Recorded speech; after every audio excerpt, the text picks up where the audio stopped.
धनबाद के संवेदकों ने आज से विरोध का जो पहले उन्होंने अल्टीमेटम दिया था उस पर अमल करना शुरू कर दिया है। आज बिल्डिंग डिवीजन की टेंडर पेपर की खरीद का दिन था। धनबाद थाने में पेपर रखी गई थी, लेकिन जिले के लगभग 400 संवेदकों ने इसका विरोध कर दिया और किसी ने पेपर नहीं खरीदा।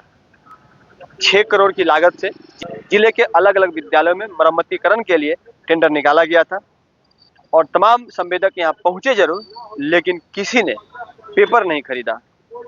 पिछले दिनों बालू, गिट्टी और मिट्टी को लेकर जो चालान का इशू हुआ, चालान की अनुपलब्धता जो वर्तमान में विद्यमान है, नियम जो नए लगाए गए हैं, खासकर डीएमओ के स्तर से, खनन विभाग के स्तर से, उन तमाम नियमों का विरोध किया जा रहा है। और अब चूंकि तमाम जितने भी संवेदक हैं, सबों का पेमेंट फंसा हुआ है। ऐसे में इनका सीधे तौर पर कहना है कि एक तो उनके पास पूंजी नहीं है और दूसरा सरकार की नीतियों का वो विरोध करते हैं। देखना यह होगा कि सरकार किस तरह से दबाव में आती है या फिर जो फैसले ले गए हैं उस पर कायम रहती है। फिलहाल संवेदकों ने क्या कुछ अपने पक्ष में कहा है, सुनाते हैं हम आपको। किन किन विभागों का टेंडर था जिसका आप लोगों ने? बिल्डिंग डिवीजन का केवल टेंडर था। यहाँ से लेकर हजारीबाग तक सब हम लोग ठेकेदार मिल के सब इसको ठप कर दिए हैं। हम लोग का नहीं मिल रहा है, पेमेंट रोक दिया गया है। पेमेंट नहीं मिल रहा है, चालान नहीं मिल रहा है। सरकार के पास चालान है ना, जबरदस्ती हम लोग पर ठोक दिया है कि चालान जमा कीजिए तब आप लोग का पेमेंट होगा। उसी के चलते आज हम लोग सभी संवेदक मिल के, और इतना सुंदर अति शांत दिया सब संवेदक, इसका कहना नहीं। कल मथुरा बाबू का हम लोग ज्ञापन दी थी। अच्छा, एक चीज बताइए, कितने का टेंडर था? टेंडर करोड़ों, 6 करोड़ के। हाँ, 6 करोड़ से ऊपर का था। किस काम का था? वो सब स्कूल का रिपेयर का, शौचालय का। आपसे पूछेंगे भैया, आपसे पूछेंगे। जितना धनबाद में स्कूल है गांव क्षेत्र में, उसी का रिपेयर का, शौचालय का रिपेयर का, मरम्मतीकरण का। अपना नाम? Laxman Singh, housing colony Dhanbad.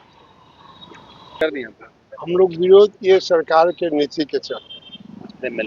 सरकार की नीति काला पानी वाला आ गया कि पहले भी हम लोग चालान नहीं देते थे और आज भी चालान नहीं दे रहे।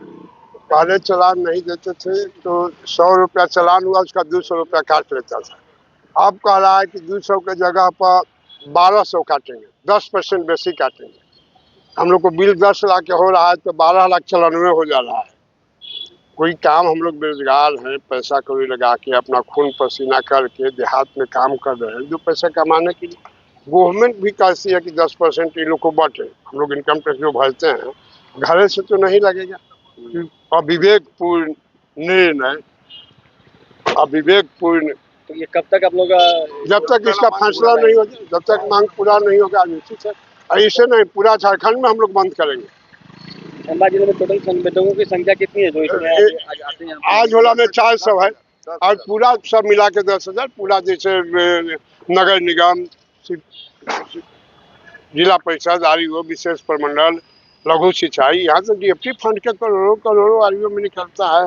यहाँ तो झारखंड सरकार की पैसा की बात है नहीं, यहाँ अपने इतना पैसा है। सरकार जो डीएमओ से हमने बात किया था तो उनका कहना था कि हम लोग राजस्व की चोरी रोकने के लिए इस कदम को नहीं, राजस्व की चोरी नहीं, धांधली के लिए वो लोग कर रहे हैं। राजस्व की चोरी, पहले राजस्व की चोरी होती थी, पहले कहाँ कहीं चलाने नहीं मिल रहा है। बिहार से हम बालू मंगवा रहे हैं, बिहार से हम मंगा रहे हैं, तो आपको कहना है कि बिहार का चालान नहीं मानेंगे।